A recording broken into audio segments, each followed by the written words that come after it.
Question number 16 gene प्याले के अनुसार विकास की किस अवस्था में बच्चे वैज्ञानिक चिंतन करना शुरू कर देते हैं? आंसर है डी औपचारिक संक्रियात्मक अवस्था, मूर्तः संक्रियात्मक अवस्था। क्वेश्चन नंबर 16 व्याख्या जीन प्याले के अनुसार औपचारिक संक्रियात्मक अवस्था अधिगम की अंतिम अवस्था है जहां पर बच्चा मूर्त माध्यम से अधिगमन करता है।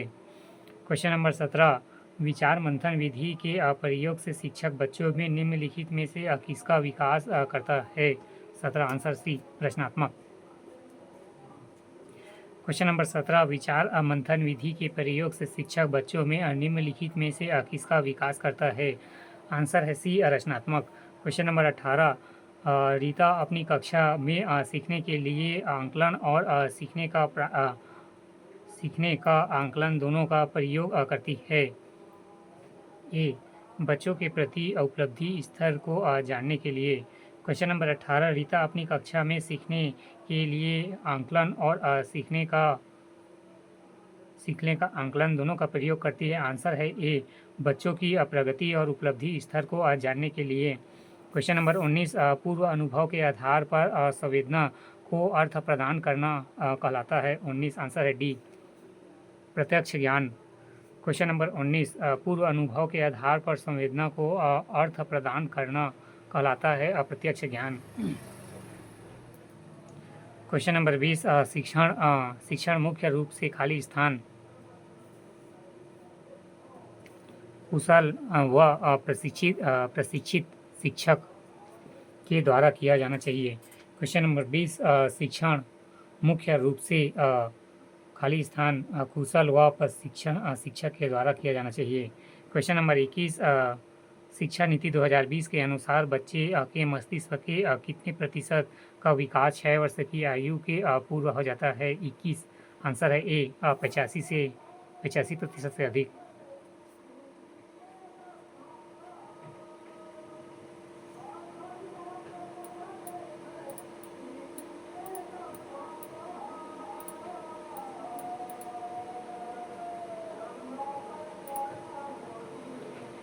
क्वेश्चन नंबर 21 शिक्षा नीति 2020 के अनुसार बच्चे के मस्तिष्क कितने प्रतिशत का विकास 6 वर्ष की आयु के पूर्व हो जाता है? 85% से अधिक। क्वेश्चन नंबर 22 शिक्षा से मेरा अभिप्राय बच्चों और मनुष्य के शरीर मन और आत्मा के सर्वमुखी विकास से है। शिक्षा की यह परिभाषा किसकी देन है? 22 आंसर है डी महात्मा गांधी।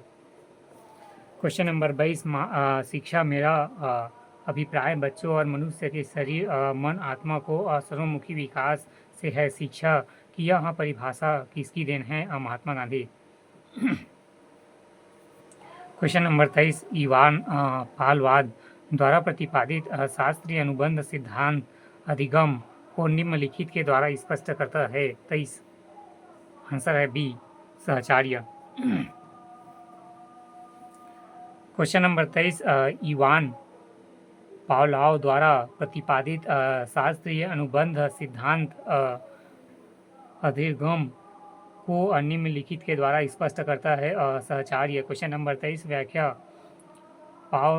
पावलोव के अनुसार अधिगम के लिए एक निश्चित सहचार्य होना अनिवार्य है। क्वेश्चन नंबर 23 व्याख्या पावलोव के अनुसार अधिगम के लिए एक निश्चित सहचार्य होना अनिवार्य है। क्वेश्चन नंबर 24 NCEF 2025 विभिन्न विषयों के अलावा किन पाठ्यचर्या क्षेत्रों को भी महत्व देता है? 24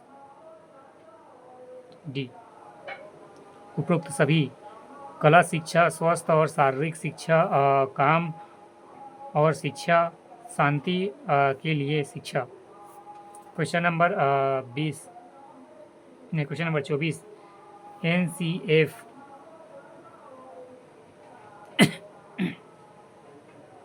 NCEF 2005 विभिन्न विषयों के अलावा किन पाठ्यचर्या के क्षेत्रों को महत्व देता है? कला शिक्षा स्वास्थ्य और शारीरिक शिक्षा काम और शिक्षा चार शांति के लिए शिक्षा। क्वेश्चन नंबर 24 व्याख्या NCEF 2005 बच्चों की चहुमुखी विकास की व्याख्या करता है। अंततः इसमें सभी प्रकार के विषयों को शामिल किया गया है। क्वेश्चन नंबर 24 व्याख्या NCF 2025 की चहुमुखी विकास की व्याख्या करता है। अंततः इसमें सभी प्रकार के विषयों को शामिल किया गया है। क्वेश्चन नंबर 25 लेवल वयस्किकी के सामाजिक रचनावादी सिद्धांत के अनुसार विद्यार्थियों का आंकलन किस विधि से करना चाहिए? 25 आंसर है सी, योगात्मक परियोजनाएं, सहयोगात्मक परियोजनाएं। क्वेश्चन नंबर 25 लेव वाइगोस्की के सामाजिक रचनावादी सिद्धांत के अनुसार विद्यार्थियों का आंकलन किस विधि से करना चाहिए? सहयोगात्मक परियोजनाएं। क्वेश्चन नंबर 26 राष्ट्रीय शिक्षा नीति 2020 में तैयार कक्षा या बाल वाटिका की स्थापना प्रस्तावित है। तैयार कक्षा में बाल वाटिका के लिए बच्चों की आयु सीमा क्या है? 5 वर्ष की आयु से पहले। क्वेश्चन नंबर 26 राष्ट्रीय शिक्षा नीति 2020 में तैयार कक्षा या बाल वाटिका की स्थापना प्रस्तावित है। तैयारी कक्षा में बाल वाटिका के लिए बच्चे की आयु सीमा क्या है? 5 वर्ष की आयु से पहले। क्वेश्चन नंबर 27 लॉरेंस कोहलबर्ग के अनुसार नैतिक विकास की वह अवस्था जिसमें लोग सामाजिक मापदंडों के अनुसार व्यवहार करते हैं को कहा गया है। 27 आंसर है बी, नैतिक एवं परामर्शगत स्तर।